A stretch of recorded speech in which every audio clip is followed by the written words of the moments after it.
आपका समय समाप्त हो गया. प्लीज आप बैठिए. प्लीज आप बैठिए. वंदना जी. वंदना जी. Sir, thank you, sir. Sir, I stand to support the bill which has been put forward.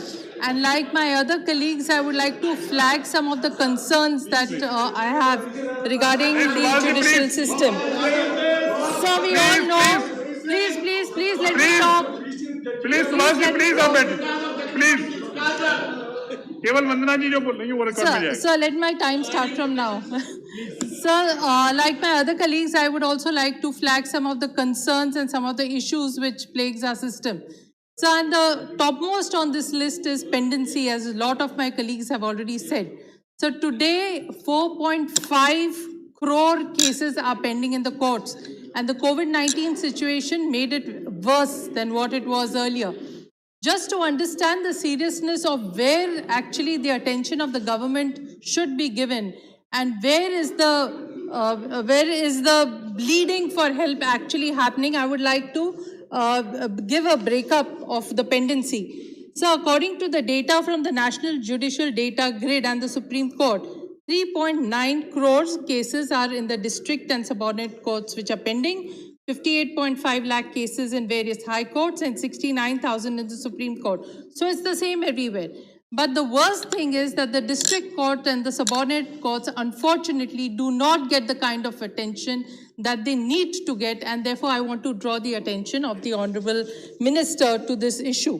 Sir, in an article written by retired former Supreme Court Judge Markandeya Katju, sir, in 2019, when the pendency then was only 3.3 crores, he observed that even if no fresh cases filed, that means that time in 2019, it will take 360 years for the backlog to be cleared. This is the seriousness that we are talking about. And sir, we have to also see that one of the incidents which makes this even more loud and clear is when the former Chief Justice of India, Tirath Singh Ji Thakur, actually broke down in a conference of the CMs and the Chief Justices of all the state, just to bring to the light the kind of stress that all the judges carry on, and it's like a hanging sword for them. So this is the kind of seriousness. Time and again, reports, documents, debates have talked about pendency, but unfortunately not much has been done.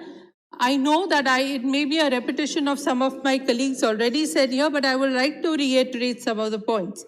So one, filling of vacancies is absolutely important. More than 400 judges' positions in various high courts is still pending. Secondly, sir, a whopping 5,000 vacancies in lower judiciary is pending. Sir, to address the long-standing demand, we need to address some of the issues. And one is that there has been a constant demand that the retirement age of a High Court judge should be extended from 62 to 65. I mean, this is so simple.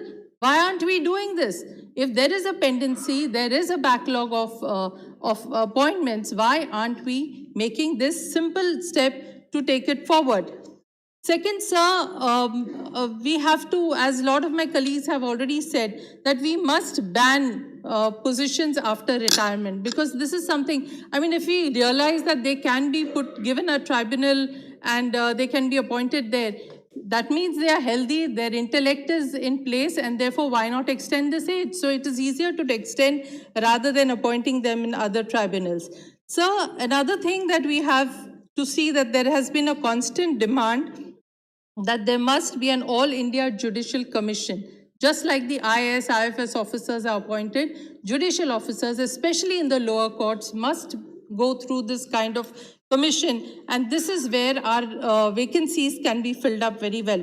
I'm just touching upon the points and not elaborating. So another thing that is absolutely important is to upgrade the infrastructure, especially in the subordinate courts. I just spoke about 90% of pendencies in the subordinate courts. Sir, the judges, the court staff, and even the litigants, you go to a court. So I would urge the Honorable Minister to please just visit some court sometime. You are just surrounded by files and folders and papers. You start sneezing because they've been lying there for years together, taking dust. Secondly, if you visit, you don't even have to go to a toilet. If you're just passing the corridor, The whole corridor is smelling of methane gas, ammonia gas. I mean, what are we doing? Can't we have a decent infrastructure for the litigants who spend the whole day over there when they come for the cases? This must be a priority given under Swachh Bharat Abhiyan. And I'm really surprised how this government has not thought of this. So this is another important thing. Sir, use of technology and adoption of digital solutions is absolutely important. During the COVID times, we saw that the High Court and Supreme Courts did adopt this technology. People staying all over could attend courts in any part of the state or anywhere for that matter. Unfortunately, the district courts did not have this kind of infrastructure, and therefore the courts couldn't function, the witnesses couldn't come. In fact, the courts were closed. So why don't we work towards this direction that we must have the use of technology and adoption of digital solutions, even for the district courts? That is where the backlog is, and therefore that is the thing where we need attention. And therefore the need for National Judicial Infrastructure Authority is absolutely, absolutely important.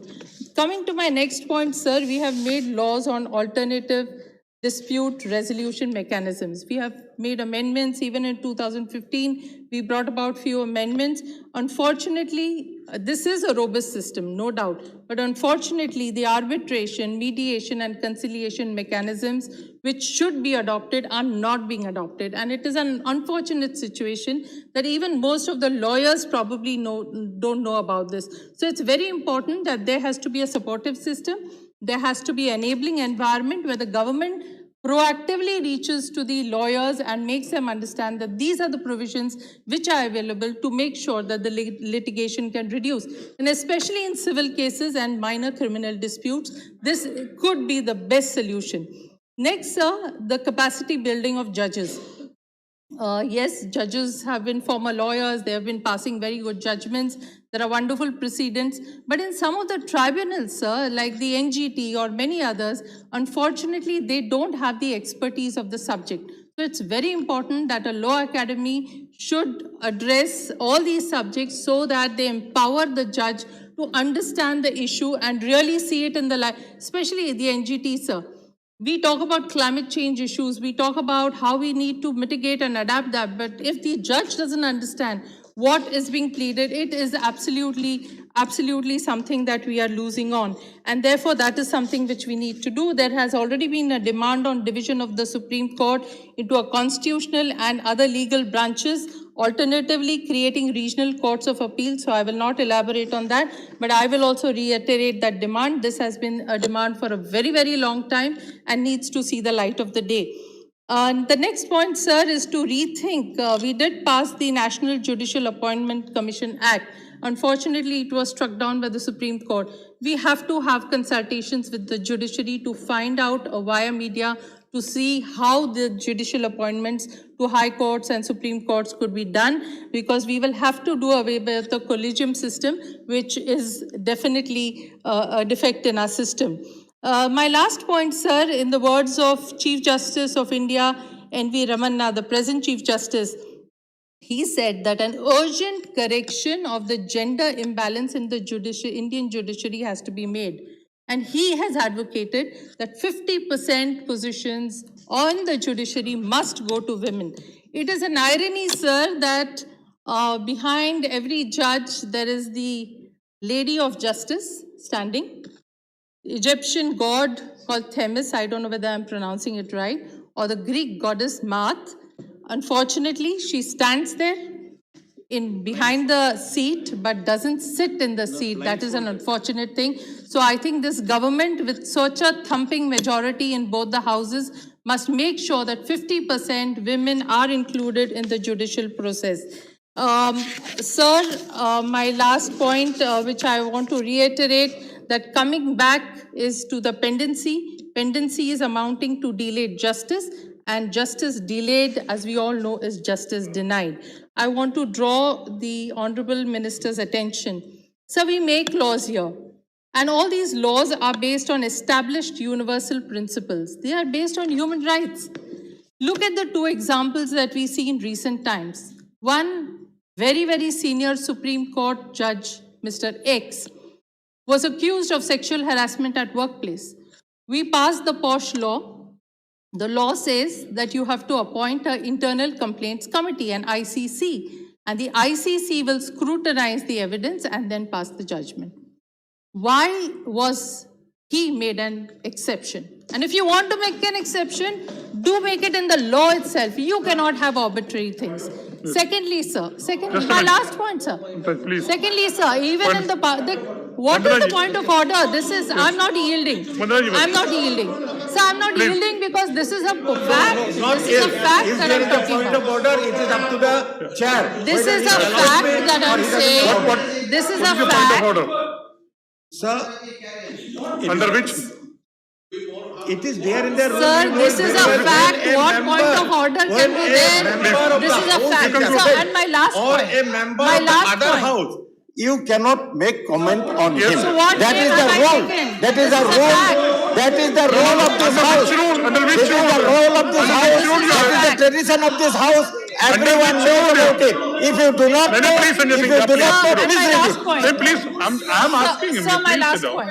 When we pass Please just laws conclude. here, we enact laws here, we pass them in view of natural justice. We have to make sure that both sides have to be heard and everybody has to be given an opportunity. Sir, it is so unfortunate that in the parliament we suspended 12 members, but we did Thank you, not Vandana give ji. the Next speaker, opportunity to say their say, Shri Sanjay and that Singh ji. was the thing of natural Shri justice. Sanjay Singh Thank ji. you, sir, for